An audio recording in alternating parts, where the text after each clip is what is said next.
el año 1895, mientras Arthur Conan Doyle escribía sobre Sherlock Holmes en algún lugar de Inglaterra, cuando todavía no existía One Direction y cuando Hogwarts todavía era un lugar seguro, en lo alto de una montaña había un antílope observando el cielo.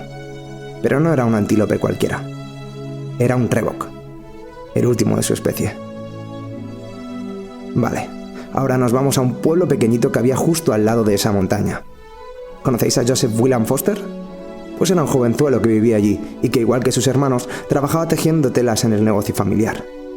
Era de noche y William había robado una de las telas que fabricaban y había decidido tumbarse en la ladera que rodeaba el pueblo. Se quedó mirando las estrellas, viendo cómo brillaban. Pero no porque le parecieran bonitas, sino porque creía seriamente una historia que le había contado su abuelo desde que era pequeño.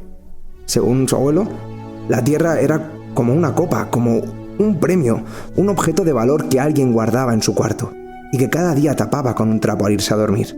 Las estrellas eran roturas, pequeños agujeros por los que pasaba la luz del cuarto en el que reposaba nuestro planeta.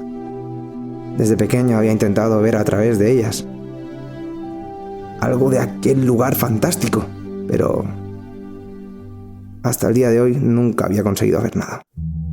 Sus pensamientos se vieron cortados de repente. Algo distrajo su atención.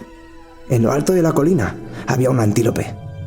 No suelen bajar tan cerca del pueblo porque tienen miedo de los cazadores, así que William se extrañó todavía más cuando intentó acercarse y el animal no tuvo ningún instinto de alejarse. Permanecía inmóvil, con una postura rígida, altiva. William volvió su vista al pueblo al escuchar la voz de algunos de los cazadores, que seguramente también habrían visto el animal. Recogió su tela y al volverse, el antílope había desaparecido. Dudoso de si lo que había visto era real o no, fue tras él.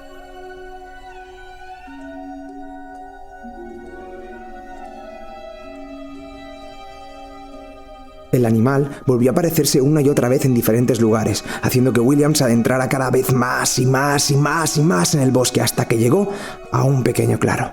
Allí estaba. Era real. La luz de la luna ahora sí que dejaba ver con todo lujo de detalles al animal. Se acercó a él y en ese momento notó como una voz le hablaba en su cabeza. «El bacon me gusta.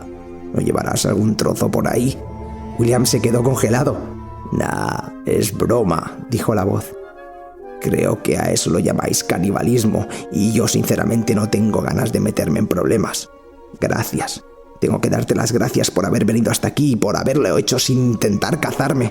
Soy el último de mi especie y siento cada vez más cerca el fin de mis días, pero todavía hay una posibilidad de salvar la especie, o al menos algo de ella. Déjame tu tela, estírala bajo la luz de la luna». William obedeció y se apartó. El animal caminó sobre la tela, levantó la cabeza hacia el cielo y se tumbó sin dejar de observar la luna, que empezó a brillar con más y más y más y más fuerza hasta que William no pudo ver nada más. Los primeros rayos de sol empezaban a aparecer y poco a poco fue abriendo los ojos hasta incorporarse de nuevo. Ya era de día. Se giró al lugar en el que había visto por última vez al ciervo y vio que en la tela, como si hubiera estado ahí siempre, cosido con hilo, se dibujaba la figura del ciervo. La recogió y al tocarla volvió a escuchar la voz del animal. «Me quedaré contigo. Luego tus hijos cuidarán de mí y sus nietos. Generaciones enteras me protegerán unas tras otras, pero no será en vano vuestro trabajo.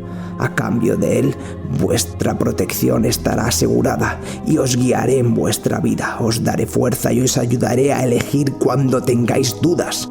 Seré siempre vuestro mejor soporte». Pasaron los años y William conservó siempre a buen recaudo la tela. Cuando él murió, sus hijos dividieron la tela en 3 trozos. El mayor de ellos escribió esta historia en un libro, tal y como se la contó su padre, para que no se perdiera en el tiempo, y utilizó un trozo de tela para construir una tapa y protegerlo. Dicen que quien lee sus páginas todavía puede escuchar la voz del ciervo.